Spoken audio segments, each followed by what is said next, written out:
What is good, Tesla family? It's Ray J back with another video, and in this one, I'm going to be talking about the one and only Tesla stock and what you should be looking after for the future. I'm also going to break down what the technicals are now telling us about Tesla, how strong or weak Tesla is looking, and also what's going on with the data. I'm going to break down the latest news articles that came out about Tesla, what the data tells us, what's going on in the economy, and what I do predict to happen to Tesla's share price for tomorrow. Now, before I break anything down, before I get into any more details, I do have to mention a couple of things before starting. Firstly, I'm not a financial planner. Take none of this as financial advice whatsoever. And also, if you guys can, please smash the like button if you want to see more videos like this. It not only benefits me, it benefits the entire Tesla community as a whole. And the last things, if you guys can, please check out the Webull link down below and into the description. If you sign up for Webull, the link down below, deposit any amount of money into the account. You're guaranteed up to 12 free stocks, each worth up to $2,000. And the best part is, any could be a free Tesla share. It's a limited time offer. The offer ends in just 6 days, so check it out before they run out. With that out of the way, let's get on with the video. So Tesla is down about 0.77% for the day. I did predict a red day for Tesla, but I did actually want it to fill this gap like today or like as quickly as possible so that we could actually see a bounce a little bit later. But we ended up not filling the gap just yet, and Tesla is showing some weakness relative to the market. So I want to break this down and break down what I think Tesla could end up doing going forward, and why I also believe that SPY has a lot more potential to actually push up, and this could actually help Tesla to some degree. Now, before I talk about any of the charts, we need some context and some information. So I want to just break down the fact that Tesla is taking some more steps in the right direction. They are actually starting the hiring process for its license to print, aka the lithium refinery. And to me, this is very, very incredible because there's a coast in Texas where there's a lot more access to lithium, which is what they need for their batteries and their products. And I really believe that what Tesla is doing right now is they're becoming a lot more independent, and they're really improving their abilities to be more efficient. And that's what's very important for the share price and their production, and for many other important things. Now, I also want to break down something else that's important. That's the fact that Tesla has applied for a massive 700 million expansion of the Giga Texas. And to me, that's incredible, absolutely incredible in my opinion, because now we're seeing this expansion take place, which is just meant to make them a lot more efficient and actually improve their product lines. Now, this to me is going to be incredible because they plan on adding the Cybertruck production to the existing factory, and this expansion could also include battery production, once again making them a lot more efficient in production and helping them keep up with demands. So very, very awesome to see news like this. I also expect there to be another announcement about some other gigafactory relatively soon over the next couple of months. Now, this big expansion in itself is awesome, but what's going to be even more awesome would be when the new vehicles come out, when the Cybertruck comes out.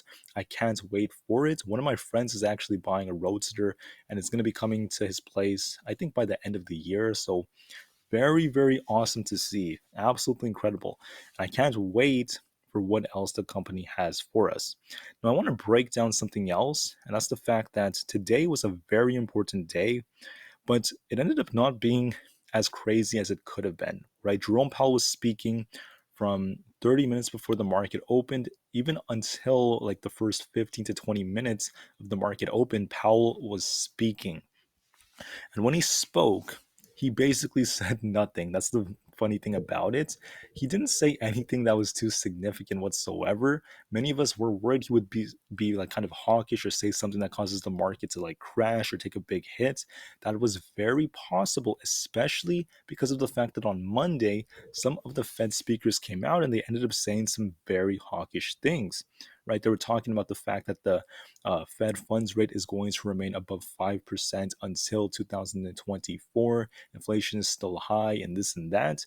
So it made a lot of people think that Powell could actually become very, very hawkish, which could have caused the market to come down. When he spoke, the market came down a little bit. We actually saw SPY red, we saw Tesla red, but instead, when he was done, he didn't say anything too hawkish, too horrible. He didn't scare anyone. He was very careful with his words, and all he really said was the Fed is dedicated to prioritizing what their priorities have to be. He was very broad. He also said that they are going to work, excuse me, sorry guys, they're going to work very hard to meet their goals, and that is to bring inflation down. He also mentioned that's basically all he said. He said a couple of things about climate change, how the Fed has other focuses right now, but they do consider that very important. Just things like that, right? Nothing like too serious. And that's why the market did not end up tanking. It could have tanked if he said something like that, but or something like very hawkish, but he didn't. Now, what else is worth noting? I'm just going to get past these real quick before I get into the charts. In 2022, the Model Y was the best selling EV in Austria, Belgium, Switzerland, Germany, Norway, Portugal, and many other countries out there. So it was also the best selling car in Iceland and Norway.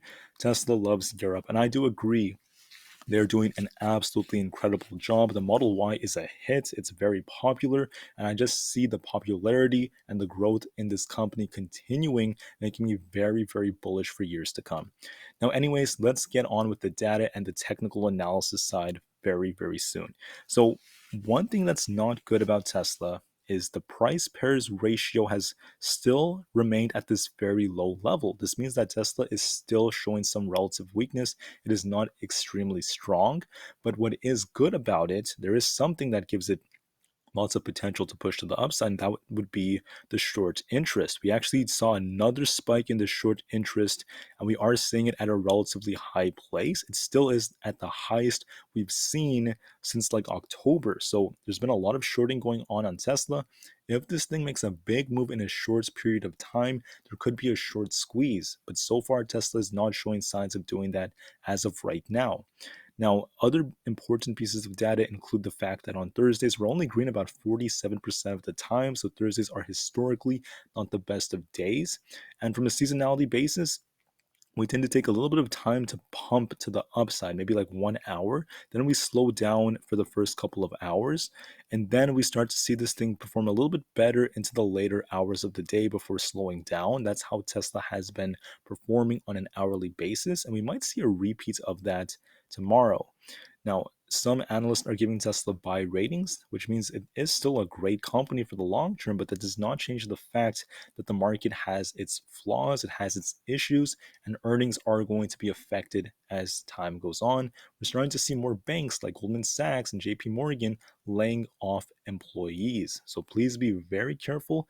As unemployment starts to go up, the recessionary fears will increase, which is not the best of things for sentiment and the fundamental analysis of this market. So, anyways, let's talk about the charts. What's going on with the market? SPY did a little bit better than I predicted, right?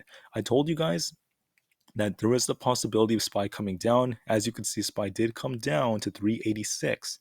But I mentioned that if we came down, we had this wedge right here. It's a little hard to see. Let me make this bigger so you guys can see it better. This wedge right here, we could come very close to it. And if we broke below it, if we broke this thing would come crashing down to the low 380s. And what could have triggered this was Jerome Powell saying something that was not the best for the markets, being hawkish. Luckily, he was careful with his words and he did not do that. So the market had the ability to bounce, and we saw SPY go from red to green, and it got a really nice close, a really nice push. And now that this happened, there's this theory now, right? The Wyckoff theory that the market may actually kind of like squeeze a bit, and it may have a lot more upside to come. All right. And what you could do is you could look at a Wyckoff accumulation schematic and kind of correlate it with this chart right over here. I'm going to break this down. Excuse me. Sorry, guys. In a second. So on the hourly, okay, what I'm noticing is we have this accumulation phase. First off, we had this major sell off.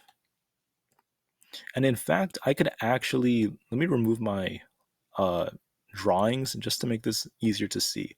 This is what the pattern looks like. And then this is what Wyckoff looks like. In the beginning, we have this big drop into phase A, the very beginning of it. We have our preliminary support, selling climax, automatic reaction, big sell off. And then SPY basically did this from 410 and beyond. And then we have right here during phase B, we have the sell test in phase B. This is the bottom that the market makes. And then if you look at the chart, we had our bottom at 374.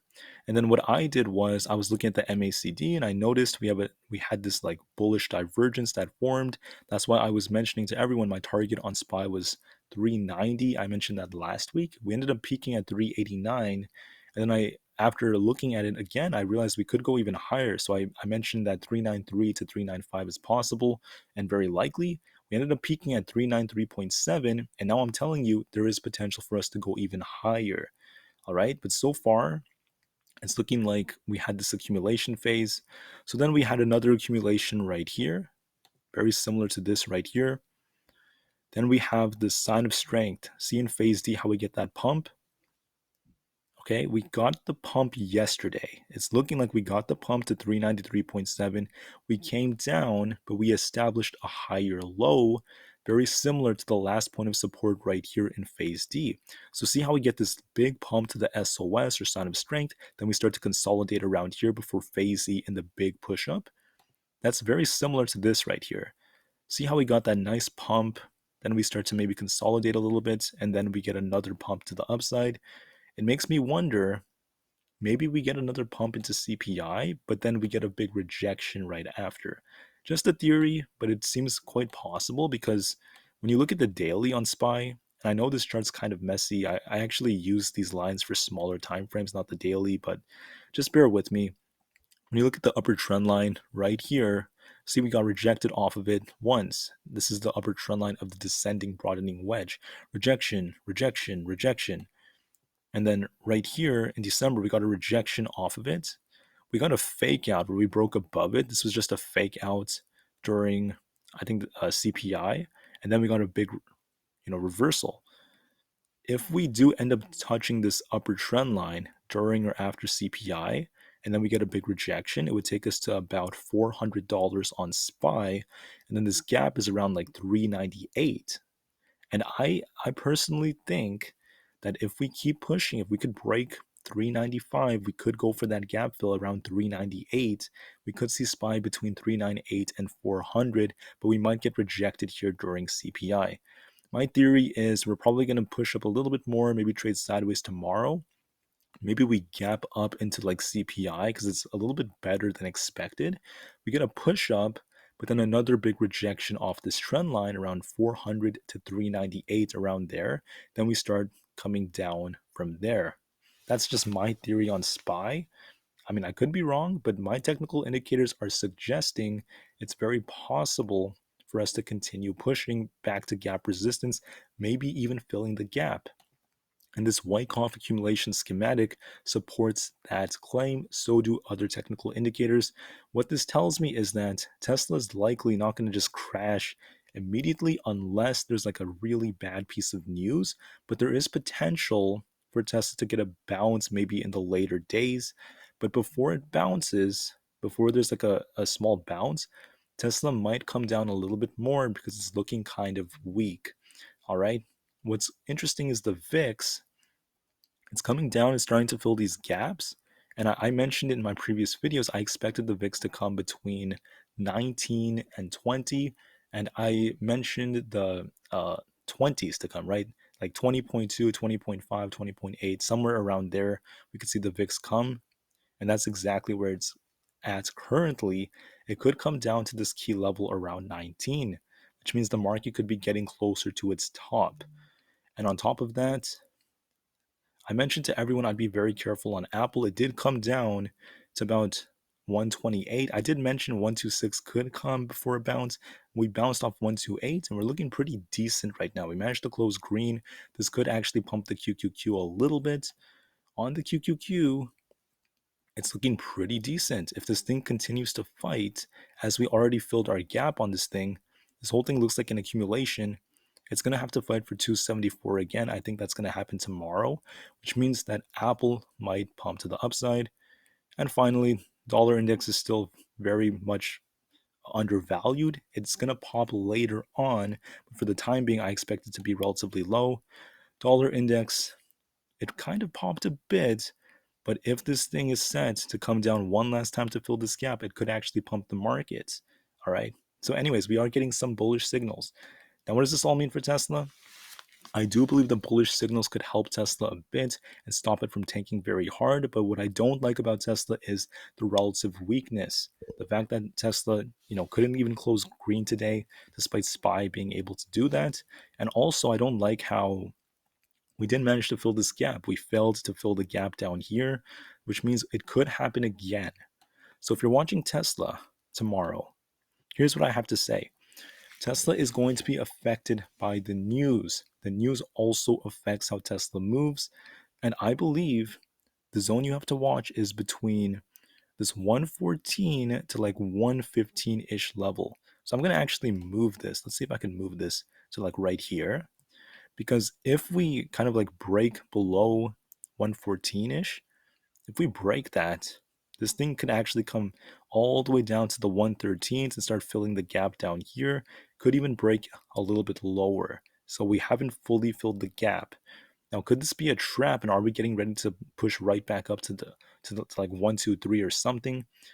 It is possible, but it's going to depend on the news. And Tesla has to push back to these levels to get there. Because if we establish a lower high here, if Tesla stops at like 120 or 121, not going to look too good. Another thing that I want to note is on a bigger time frame, there is a possible inverse head and shoulders that formed. There is a possible inverse head and shoulders. We have a left shoulder possibly. We have the head possibly right here, and a possible right shoulder could be forming. If the right shoulder has to form, Tesla could come down to fill the gap. Maybe it comes a little lower to this 110 to 108 range, and then it bounces off of that, right, over the next couple of days. If it happens in one day, that would be even better because then it could bounce and start pushing to the upside pretty quickly. But as of right now, there are more indicators suggesting that Tesla is still looking kind of weak. As long as there's no like major piece of news, it's looking a little weak. I want to see if this thing could establish a higher low. If not, it's likely going to come down. It might even go for this gap fill tomorrow. So I do predict we might come down just a little bit, kind of chop back and forth. I don't want to believe that we're going to crash all the way down to 108 to 110. I think we might just fill the gap around like 113, maybe see the 112s. Then we bounce. We kind of trade sideways tomorrow because I do believe the market's going to kind of chop back and forth. I don't expect it to be super bullish. I think SPY is going to push back up to maybe try to fight for 393, then come down, trade kind of sideways before CPI because tomorrow is the last full day before CPI. So for Tesla, I believe we might come down to fill this gap. We could go to about 113 maybe, around there, maybe touch the 112s, but I'm thinking that we might actually bounce immediately after and then just start trading sideways around this zone. Now, if there's a really bad piece of news, just hypothetically, okay, there's a potential inverse head and shoulders forming. And for the right shoulder, Tesla could go to like 110 to 108. Once again, I'm not predicting that. I'm saying just in case something like that happens. Now, if Tesla wants to pump off some crazy piece of news, watch resistance around 123.5 to 125, between that area right there. Now, what do I predict? Just so I don't confuse you guys, I went over a bullish and bearish possibility. I think tomorrow, this is my prediction. I can't always get these right. The news is always unpredictable, but I will tell you one thing. I believe Tesla is going to likely come down here, fill this gap, go to 112. I don't know if it's going to go to 110. I kind of doubt that, but I think 112 to 113 is where Tesla could go to. And we should bounce off of that, push back up to like 116, 117, maybe close super, super flat around here. That's what I'm predicting. Maybe somewhat red day, but for the most part, I think it's going to be a flat day for Tesla.